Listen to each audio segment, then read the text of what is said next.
He didn't scream when he saw it. That was the first thing Dr. Julian Graves realized when he woke up. He should have been screaming. He should have been fighting the restraints. But the silence in the room was heavy. It pressed against his chest like deep water. The light was dim, sterile, and cold, and the creature standing over him wasn't holding a weapon. It wasn't holding a probe. It was holding his hand. Julian stared at the face hovering inches from his own. The skin was the color of wet ash, pulled tight over a skull that was too large for its fragile neck. The mouth was just a vestigial slit, a memory of a time when things needed to speak. But the eyes, those massive obsidian pools, they weren't staring at him with malice. They were staring at him with recognition.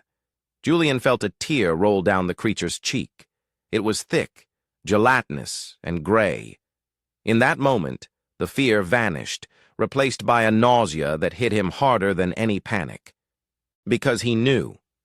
As a geneticist, he knew exactly what he was looking at. He wasn't looking at an invader from the stars. He wasn't looking at a monster from the Zeta Reticuli system. He looked at the creature's hand, gripping his own. He saw the structure of the fingers, the thumb, the radial bone. He whispered into the silence, "You're not an alien, are you?" The creature didn't speak. It just projected a single, heartbreaking thought into his mind. "No, grandfather, I am you. We look at the sky and fear what might come down to destroy us. But the truth is much scarier. We shouldn't fear the stranger. We should fear the mirror." 6 hours earlier, Dr. Julian Graves was standing in a lecture hall at Oxford, looking at a projection of the human genome. The room was empty, save for the hum of the servers. Julian wasn't a ufologist. He wasn't a conspiracy theorist. He was the world's leading expert on genomic entropy. He was the man who had famously published the paper titled The End of Selection. His research was controversial. While the rest of the world celebrated medical breakthroughs and life extension, Julian saw the fine print. He saw that with every generation, natural selection was turning off. We were keeping bad genes alive. We were outsourcing our immune systems to medicine and our physical strength to machines. He clicked a button on his remote, showing a projection of human evolution. First, the ape. Then, the hunter-gatherer. Then, modern man. And finally, his prediction for the year 4000, a frail, hairless being with a massive cranium, incapable of breathing unfiltered air. He told his empty classroom that day, "We are not evolving into gods. We are evolving into patients." He didn't know that tonight the patient was coming for a house call, but before we follow Julian into the light, I need to ask you something about your own biology. Question. Scientists confirm that human bone density and grip strength have dropped significantly in just the last century. Do you believe technology will step in to save our species, or will it ultimately destroy our biology? I want you to answer right now in the comments. Type save if you think we will transcend our bodies, or type destroy if you think we are engineering our own extinction. Because for Julian Graves, that question is no longer theoretical. He is about to find out that the future isn't a shiny utopia. It's a hospice, and the patients are desperate for a donor. Subscribe to the channel and prepare yourself. The timeline is about to break. The rain on the windshield was the only sound in the world. Dr. Julian Graves sat in his parked Volvo, the engine idling, the heater humming against the damp English chill. He was parked in his driveway, but he couldn't bring himself to open the door. He was exhausted. Not the kind of exhaustion that comes from physical labor, but the deep, marrow-level fatigue of a man who knows too much. On the passenger seat lay a stack of peer-reviewed journals. All of them said the same thing in different complex languages. Human fertility was dropping. Mutation rates were rising. The biological clock of the species was ticking faster than anyone wanted to admit. Julian rubbed his eyes. He looked at his own hand, tracing the blue vein that ran across his knuckle. He wondered how many generations it would take before that vein disappeared. before the skin became too thick or too thin. He reached for the ignition to turn off the car. His fingers brushed the plastic key, and then the sound stopped. Not just the engine, the rain. Julian looked up. The droplets of water on the windshield hadn't slid down. They were frozen in place like diamonds embedded in the glass. The oak tree in his front yard, which had been swaying in the wind a moment ago, was now perfectly still, bent at an unnatural angle. He didn't feel fear. Not yet. He felt the cold, analytical confusion of a scientist witnessing an impossibility. He opened the car door. There was no rush of cold air. There was no smell of wet asphalt. There was only a vacuum of sensation. He stepped out. The gravel of his driveway didn't crunch under his boots. It felt like walking on a photograph of gravel. The world had become flat, two-dimensional. Then came the light. It didn't come from the sky. There were no swirling clouds, no descending saucers, no Hollywood beams of blue energy. The light came from everywhere at once. It seeped out of the molecules of the air. The darkness of the night simply dissolved into a stark, blinding whiteness. Julian tried to shield his eyes, but his arms wouldn't move. He wasn't paralyzed by a force field. He was paralyzed by a sudden, crushing change in pressure. It felt as if the atmosphere around him had instantly thickened, turning from air into gelatin. His last conscious thought wasn't about his wife or his work or his life.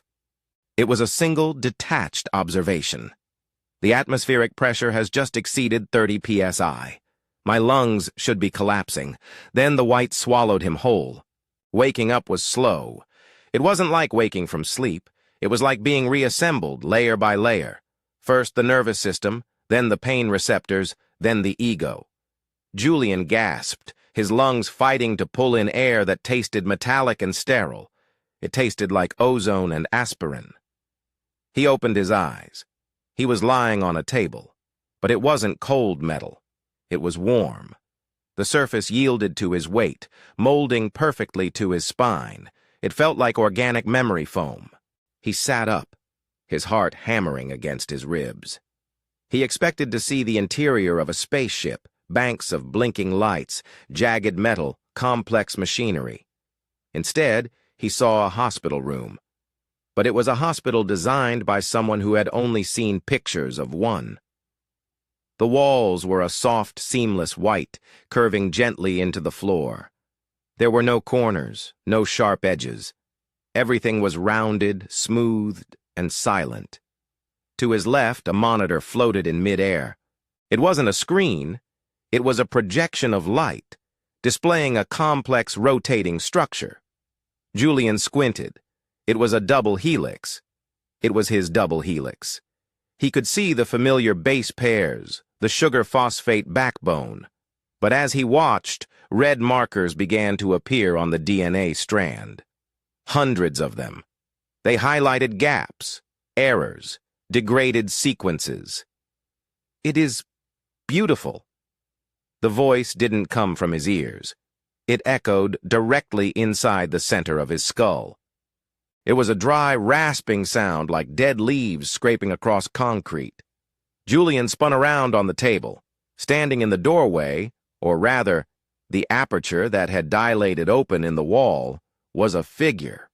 It was small, maybe 4 feet tall. Its body was incredibly thin, the limbs looking like sticks dipped in gray wax. It wore a tight-fitting, shimmering fabric that seemed to be made of the same material as the walls. Julian froze. His brain screamed alien. His instincts screamed predator. But his eyes, his trained, scientific eyes, saw something else. The creature stepped forward. It moved with a profound weakness. It didn't glide or march. It shuffled. Every step looked like a massive expenditure of energy. Its head was enormous, bulbous and heavy, wobbling slightly on a neck that looked too fragile to support it.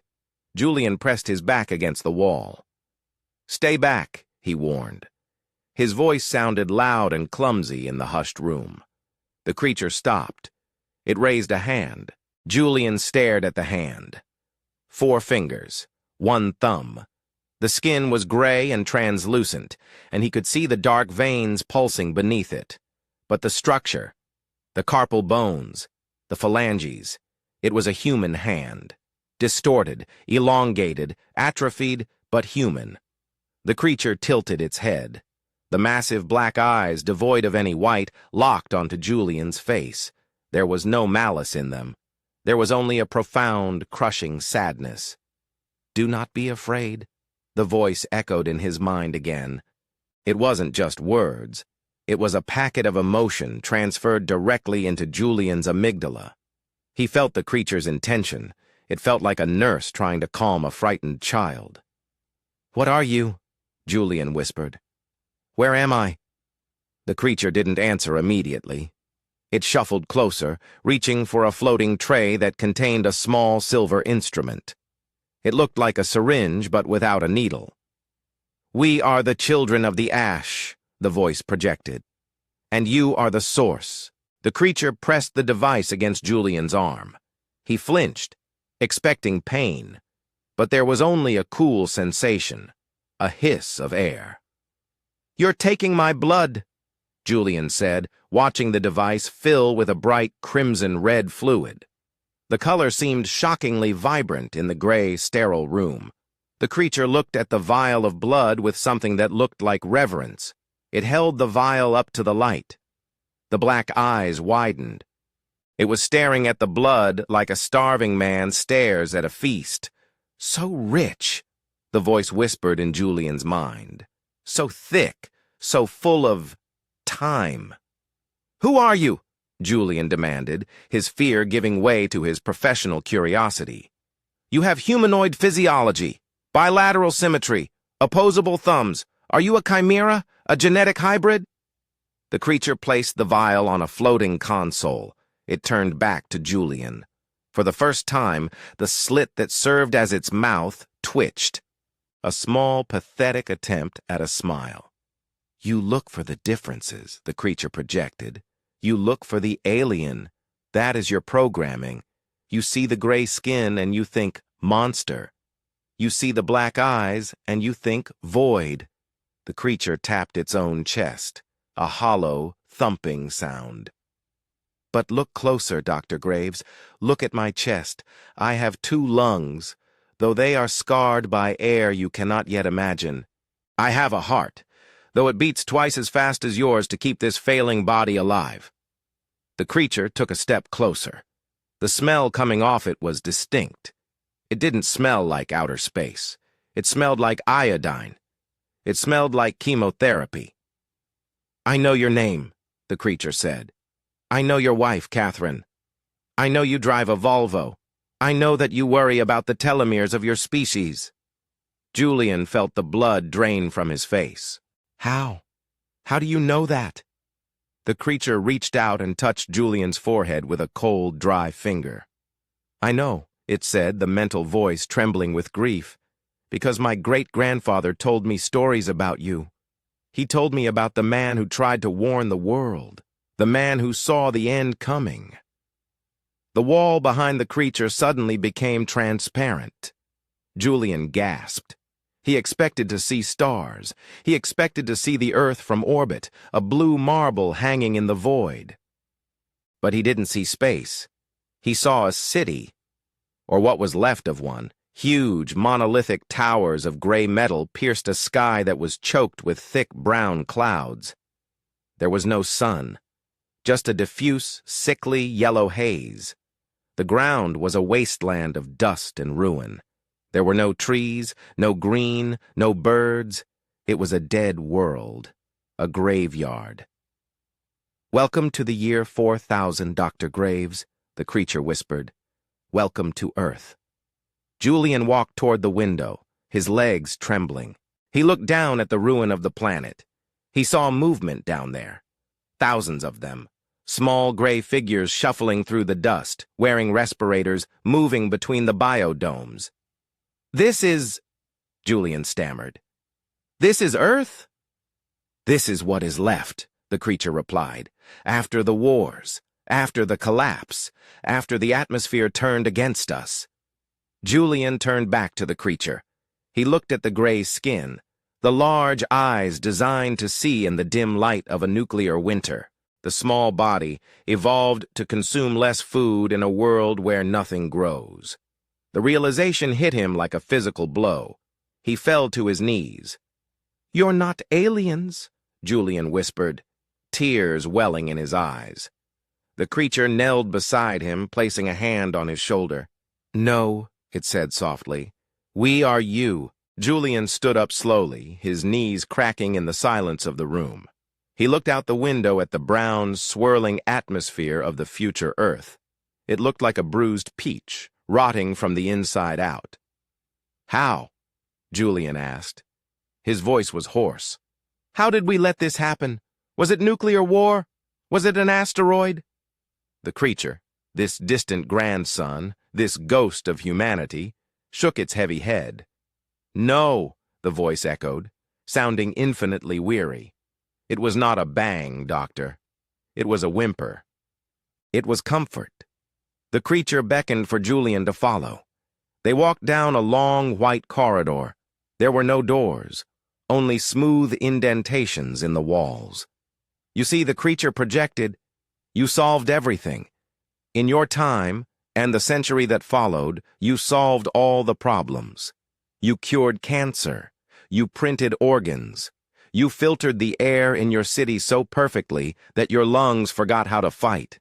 You created food so soft and nutrient-dense that your jaws shrank. You built machines to carry you so your bones grew hollow." They stopped in front of a large viewing pane. Inside, suspended in cylinders of amber fluid, were rows and rows of small fetal shapes. They looked like the creature standing next to him, but smaller, pale, motionless. "We stopped dying," the creature continued. "And because we stopped dying, we stopped evolving. Natural selection requires pressure. It requires struggle. But you removed the struggle. You created a paradise of safety. And in that safety, our genomes stagnated." Julian pressed his hand against the glass. He was looking at a nursery, but it looked more like a museum of failures. "Clones?" Julian asked. "Necessity," the creature replied. By the year 3000, natural reproduction was impossible. The sperm count was 0. The womb had become hostile. We had no choice. We began to copy ourselves. The creature looked up at Julian, its black eyes shimmering with moisture. "Do you know what happens when you make a photocopy of a photocopy, Doctor? And then you photocopy that?" "The image degrades," Julian whispered. "Noise, artifacts, loss of definition." "We are the 10th generation of clones," the creature said. "And we are fading. The data is corrupted. Our telomeres, the protective caps on our DNA that you study, they are gone. We are born old. We are born broken." The creature pointed to a tank in the corner. Inside, a small gray form was floating. It was malformed. Its spine was twisted like a corkscrew. "That is my son," the creature projected. The thought came with a wave of grief so potent it almost brought Julian to his knees. He lived for 3 hours. His cells simply unzipped. He dissolved. Julian looked away. The horror of it was suffocating. This wasn't an alien invasion. It was a desperate, intertemporal blood drive. "So that's why you're here," Julian said, turning back to the creature. "The abductions. The stories of people being taken and returned with missing time. The scoops of skin. The blood samples." "We are scavengers," the creature admitted. "We come back to the golden age, to your time, when the blood was still strong, when the code was still wild and chaotic. We take samples. We try to patch the holes in our own genome. We try to rebuild the bridge we burned." "Does it work?" "Temporarily. We can extend a life by a few years, but we cannot fix the species. We need a source. We need a prime template." The creature stepped closer. It reached out and took Julian's hand again. Its skin was dry, like parchment paper. "Your research, Dr. Graves. The end of selection. You were the only one who saw it coming. Your genome contains the markers we need. You possess a rare genetic resilience, a sequence that resisted the softening. Julian pulled his hand away. You want to harvest me? Is that it? You want to keep me in a tank and strip mine my DNA? No, the creature projected sharply. We are not savages. We are your children. We would never harm the ancestors. The floor beneath them shifted. The view of the nursery rotated away, replaced by a holographic map of the timeline. A glowing line stretched from the past to the future. We need a donation, the creature said. A specific extraction of bone marrow and germline tissue. It will hurt. It will leave a scar, but you will survive. You will be returned to your driveway, to your Volvo, to your wife. And if I say no? Julian asked. The creature didn't answer with words. It simply gestured to the window, to the dead sky, to the silent gray city where the last of humanity was huddled in the dark, waiting for the end. Then we end, the creature said. This generation is the last. If we do not stabilize our code within this cycle, the human race, the consciousness that built the pyramids, that wrote the symphonies, that walked on the moon, will vanish. The universe will go dark. There will be no one left to remember that you ever existed. Julian looked at the map. He looked at the creature. He realized the terrifying weight of the choice. If he helped them, he was saving humanity. But he was also saving this humanity. He was ensuring that this future, this gray, joyless, sterile nightmare, came to pass. By saving them, he was validating the path that led to their ruin. If I give you what you want, Julian said, his voice trembling, you survive. But you stay like this. You stay gray. You stay trapped in this wasteland. It is the only life we have, the creature replied. We cannot live in your time. Your air is too rich with oxygen. It burns our lungs. Your bacteria would kill us in minutes. We belong here. We just want to exist. The creature knelt before Julian. It was a gesture of total submission. A futuristic being, possessing technology that could bend time and space, begging a primitive man for a drop of blood. Please, grandfather, the voice whispered in his mind, do not let the light go out. Julian looked down at the creature. He thought of his wife, Catherine. He thought of the children they had decided not to have because they were too busy with their careers. He thought of the empty lecture hall. He realized that he was just as guilty as the people of the future. He had prioritized comfort. He had prioritized the intellect over the body. He rolled up his sleeve. The skin of his arm was pale, but compared to the creature, it looked vibrant. It looked alive. Do it, Julian said. The creature looked up. For a second, the black eyes seemed to shine. Thank you, it projected. The procedure will be instantaneous in your perception, but for us, it is a miracle. The creature raised a silver device. It hummed with a low, resonant frequency. Close your eyes, ancestor. When you open them, you will be home. Julian closed his eyes. He felt the cold tip of the device touch his skin. He felt a sharp, stinging pain deep in the bone. And then, he felt the heavy, crushing pressure of the atmosphere lift. The smell of ozone and chemotherapy vanished, replaced by the smell of wet asphalt and rain. The rain hadn't stopped. In fact, the droplet of water on the windshield, the one that had been frozen in time, finally slid down the glass. Julian gasped, filling his lungs with air that was cold, wet, and wonderfully thick. The engine of the Volvo was still idling. The radio was still playing a low hum of static. He sat there for a long time, gripping the steering wheel. His hands were shaking, not from fear, but from the sheer, overwhelming density of reality. The colors of the dashboard lights looked too bright. The sound of the wind in the trees sounded violent. Slowly, he rolled up his left sleeve. There, right in the center of his forearm, was a mark. It wasn't a bruise. It was a perfect silver circle, a scar that looked like it had been there for 20 years. He touched it. It was cold. He wasn't crazy. He hadn't fallen asleep. Julian turned off the car. He didn't go inside his house. He couldn't face the comfort of his living room yet. He couldn't look at the soft sofa, the central heating, the screens that dominated his life. Instead, he walked out into the rain. He walked down the street to the 24-hour convenience store on the corner. He needed to see people. He needed to see us. He stood under the fluorescent hum of the store lights, pretending to look at a magazine. He watched the teenager behind the counter. The boy was slumped over a smartphone, his spine curved into a question mark. His face was pale, illuminated only by the blue light of the screen. He barely looked up when a customer entered. Julian watched a young couple buying energy drinks. They were thin, their clothes hanging loosely on their frames. They didn't speak to each other. They were both wearing headphones, staring into the middle distance, disconnected from the physical world. And for the first time, Julian didn't just see tired people. He saw the first symptoms. He saw the beginning of the slide. He realized that the grays hadn't been created in a lab. They hadn't been designed. They were just the end result of the path we are walking right now. Think about it. What does a human fetus look like?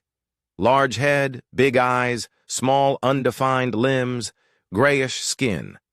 There is a biological term for this: neoteny. It is the retention of juvenile features into adulthood. As we evolve, we are becoming more like children. We are shedding our aggression, our muscle mass, our jaw strength. We are becoming softer. The creature in the year 4000 wasn't a monster. It was a victim of our own success. We built a world where we don't need to be strong, so we became weak. We built a world where we don't need to hunt, so we lost our instincts. We built a world where we don't need to talk, so we lost our voices. Julian looked at his own reflection in the store window. He saw the tired eyes, the pale skin. He saw the ghost of his great-grandson staring back at him. The alien hadn't lied. They are not invaders. They are refugees. They are the wreckage of a species that forgot that struggle is necessary for survival. Julian walked back into the rain. He looked up at the dark sky. He used to wonder if we were alone in the universe. Now, he knew the answer. We are alone, and we are running out of time. The next morning, Dr. Julian Graves resigned from his position at the university. He stopped publishing papers on genetic entropy. He realized that writing about the problem wouldn't fix it. He moved to a small farm in the Scottish Highlands. He works with his hands now. He grows his own food. He feels the cold wind on his face. He gets tired. He feels pain. And every time he lifts a heavy stone or feels the ache in his muscles, he smiles. Because he knows that pain is a signal. It means the body is fighting. It means the DNA is remembering what it feels like to be alive. He is trying to change the timeline, one strand of DNA at a time. But what about you? Look at your hand right now. Look at the device you are holding. Ask yourself, are you using the machine or is the machine using you? The grays are waiting at the end of time. They are waiting in the dark, hoping that we change our minds, hoping that we don't become them. Synchronicities, time travel, genetic memory, the universe is full of signs. But the most important sign is the one in the mirror. If you enjoyed this story, and if you want to explore more mysteries about the future of our species, hit that like button. It helps the algorithm, but more importantly, it helps us find you. Subscribe to the channel, turn on notifications, and until next time, put down the phone, go outside, and remember to breathe.